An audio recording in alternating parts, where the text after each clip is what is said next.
করবার না তোমরা দেখছো 2025 5 আগস্ট যে এত প্রবলেমের পর বাংলাদেশের সর্বপ্রথম 6 আগস্ট আমি বেতন দিচ্ছি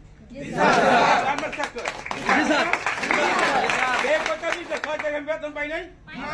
আমি যখন দেশের বাইরে আমার ঋণ করছে আমি বলছি কালকে বেতন দিতে হবে, কয় স্যার কিভাবে সম্ভব? আমি ব্যাংক খোলা, হ্যাঁ আজকে রাত্রের ভিতরে সিট সব কমপ্লিট করে বাসায় যাবেন, নাহলে অফিসে থাকবেন, কাল সকালে বেতন চাইরা তারপর আপনারা দেবেন। কারণ আমি জানি যে এই প্রবলেম আরো লম্বা টার্ম হইতে পারে, লম্বা হলে তারা খাবি কি খাবি কি, এটা চিন্তা। বেতন ঘর ভাড়া, কারণ মুদি দোকান, মুদি তো এখন আমি মুদি মালিক,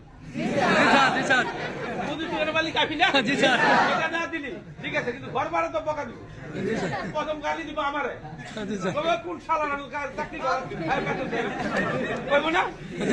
এটাই বলছি, কোন চুক্তি মহলে 2-4 জন থাকতে পারে, তাদেরকে তোমরা বুঝাইয়া আমাদের কর্মের পরিবেশটা যাতে আরো সুন্দর হয়, আরো কর্মব্যবস্থা যাতে সুন্দর হয়, তোমাদের মুখে যেন আমি আরো সুন্দর হাসি থাকতে পারি। আমি চাই তোমাদের কাছে কি বলো না, আমি চাই তোমাদের কাছে কি ভালোবাসা, ভালোবাসার সাথে সাথে কাজটাও দরকার। খালি ভালোবাসা পানি খাইলে পেট ভরত, আবার খাবার খাইতে দেবো, আবার রান্না করতে দেবো, আবার পরিশ্রম করতে সবটাই লাগবে। সেই জন্য আমি বলছি যে তোমরা আরো সুন্দর 26 তারিখে ভালোবাসতে পারো, আরো সুন্দর ভাবে তোমরা সংসার চলতে পারো, যাতে আমাদের কোম্পানির উত্তর আরো বৃদ্ধি পাক, সেটা আমি চাবো।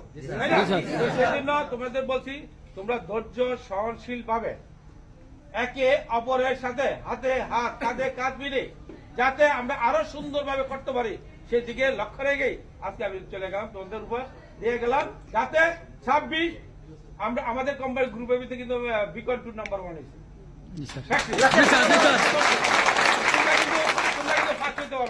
চেষ্টা করবো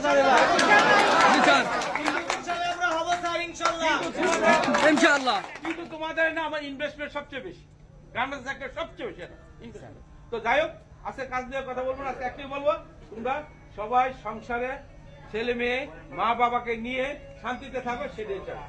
সবাই ভালো থাকো।